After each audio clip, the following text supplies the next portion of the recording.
America has the largest prison population in the world, with over 2 million inmates. Within the juvenile justice system, 81% of the population is male, with African Americans being 6 times as likely to be incarcerated as their white counterparts, and Hispanics being 3 times as likely.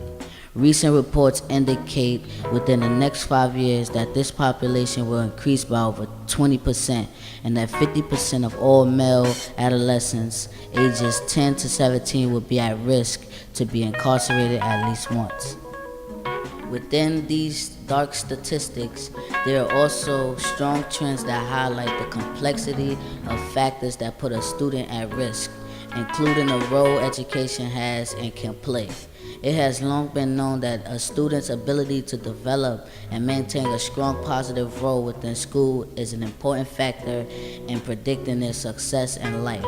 Yet despite this knowledge, the statistics reveal there are few opportunities for students who are at risk to be incarcerated to develop positive roles within schools or use learning within school to shape the cultural and social factors that often place them at risk for incarceration.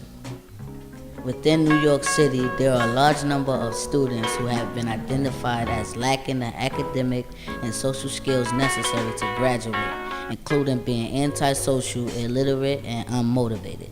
Not surprisingly, this population has had difficulty in developing and maintaining school success, typically dropping out or having difficulty in transitioning between the multiple programs that are designed to help at-risk students.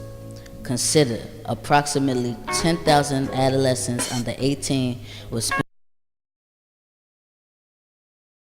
at juvenile detention center during the 2006-2007 school year. Over half of this population, or almost 5,000 of these students, will read below the 4th grade level, will have been diagnosed with a severe mental disorder, and will have had poor attendance history at their previous schools. Statistics also indicate that 70% of this group will be locked up again within 3 years of their release as a result of their struggle to transition into either their previous educational setting or find a new educational opportunity for positive growth. In order to transform and transcend this picture, a new pedagogy for student identity and learning needs to be explored. A pedagogy that provides new opportunities for students to learn, as well as learn to represent their own social and cultural roles through access to technology, multiple modes of learning, and text. What is this picture of transcendence, and why does it matter? Every person wants to be heard. Every person wants to tell their story. Every person wants history to remember them. Why should the walls of a detention center prevent a person from expressing their own sense of truth? Perhaps we all need to hear a piece of their truth. If we were to compare the enormity of text to the vast expanse of the universe, we could come to view both as the constant colliding and toppling of an infinite number of objects, struggling to exist in an ever-changing history of context. Therefore, when a text collides with a student, the text appears as an object in a new context, and must adapt and evolve to survive in the light of a new perspective. So that the appropriation of this text by a student rearranges a moment in the order of the universe, and the resultant representation by the student defines the process by which change occurs.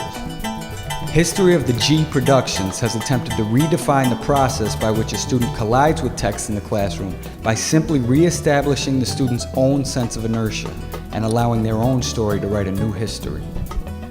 But to represent with truthfulness, to represent as an agent of change, one cannot be restricted in the domain or mode by which the creative act may occur.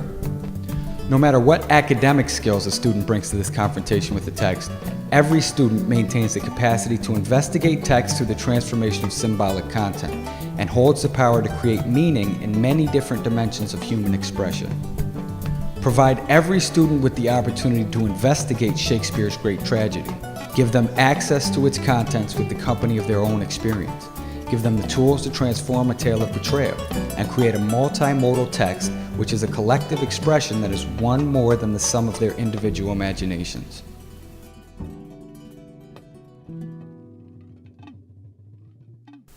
I would never read Hamlet. I mean, who can really understand that crazy English anyway? But when I saw the story of Hamlet as a story about betrayal, tragedy, and murder, I started to feel a connection to what this guy Shakespeare was talking about. first thing we did was talked about all these different situations in the story of Hamlet, and we began to write about our personal experiences in these kind of situations.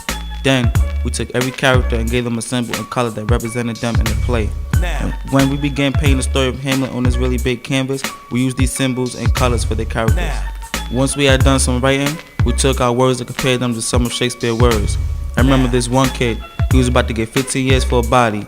He got snitched on by his boys. He was portrayed by his own flag.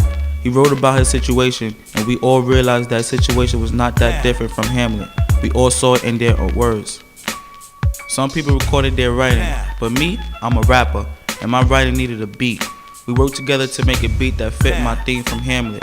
See me, I'm a hustler, but there are certain rules you have to follow when you're a hustler. And Claudius, he didn't follow none of them rules. His greed was his downfall, and in my song, I became Claudius. After I recorded my song, I started choreographing how I would perform my song.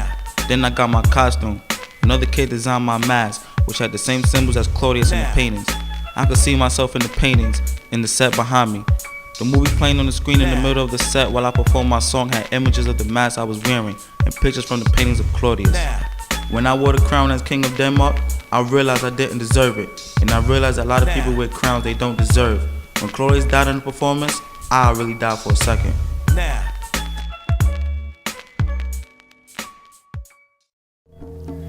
Great art is never produced in the vein of making something nice to look at or listen to, and true learning is never developed when a person that claims to know something attempts to dump knowledge on someone that is said to know nothing. In Through Our Eyes, a group of students set out to teach the world some truth about the struggles of urban youth. It began with 5 student-written plays, and it ended in the production of a collection of fascinating insights of the highest nobility. I started off just writing dialogues. I would write the part about the scared white boy in the hood, and my white boy teacher would write the part of the hood kid in Queens. Most of the stuff we wrote was just insane, but it gave us some ill ideas.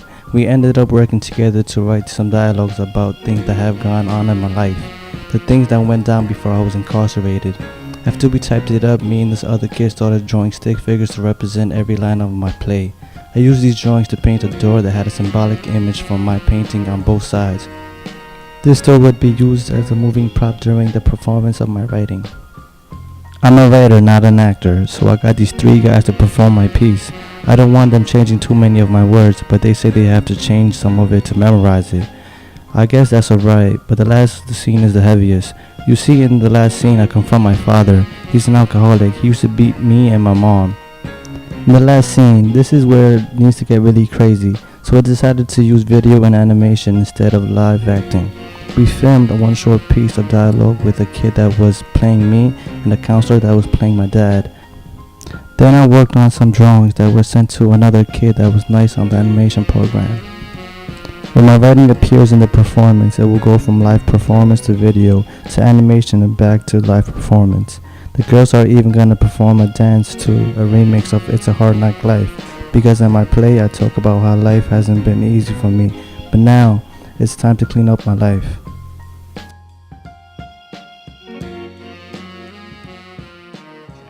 The pedagogy behind History of the G Productions is based in 4 critical principles.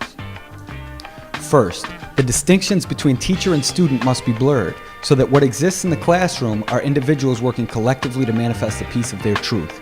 Student knowledge is valued more highly than any dates or facts in a textbook, and students are encouraged to express social and personal circumstances that are relevant to them. The effort must be the facilitation of a higher, critical, self-reflective expression. In Theater of the Image, student knowledge about gangs, street life, prison, and personal hardship were used to introduce students to larger, more universal questions regarding life, history, oppression, and revolution. When we started, we were reading this book and talking about the passive characters. It made me think about my own past. It made me think about when I found out the lady that raised me for 14 years was not my real mother, that my real mother had given me up. All of us in the room felt real close, and even the teachers didn't really seem like teachers all the time. Second, students need a space to create, and this space cannot be corrupted by interrogations from outside hostiles. If we are to ask of students to participate in the highest form of communication, art, then they cannot feel alone in their pursuit for truth. A safe space is a room where everyone in it is a creator, and everyone is struggling to express a greater sense of self. When students are writing in journals, teachers are writing in journals. When students write stories, teachers write stories. By establishing such a level of trust, the ensuing dialogue between teachers and students inherits a transformational capacity that seeks to empower the powerless. You could see the trust in their journals. You could hear it in their conversations.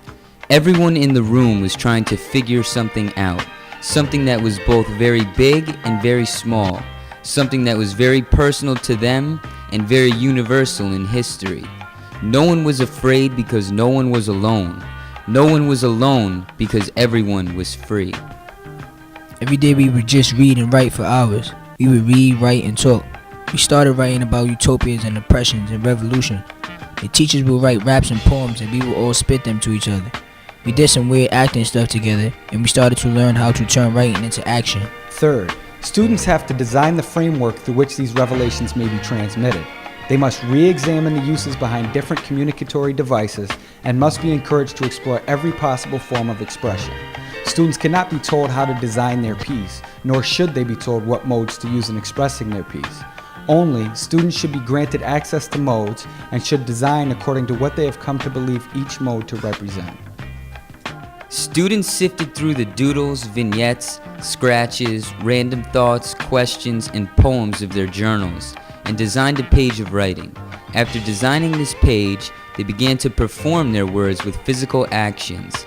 Then, they began to paint their words on large canvas.